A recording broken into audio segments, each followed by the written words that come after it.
You said you cut the deficit in half. It's now 4 years later. We still have trillion-dollar deficits. My view is that we ought to provide tax relief to people in the middle class.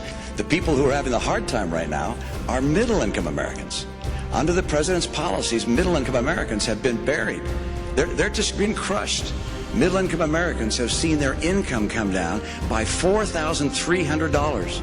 At the same time, gasoline prices have doubled under the president. Electric rates are up. Food prices are up. Health care costs have gone up by $2,500 a family. If you're reelected, we'll get to a trillion-dollar debt. I mean, you have said before you'd cut the deficit in half. In order to bring the cost of health care down, we don't need to have a board of 15 people telling us what kinds of treatments we should have. I think something this big, this important, has to be done on a bipartisan basis.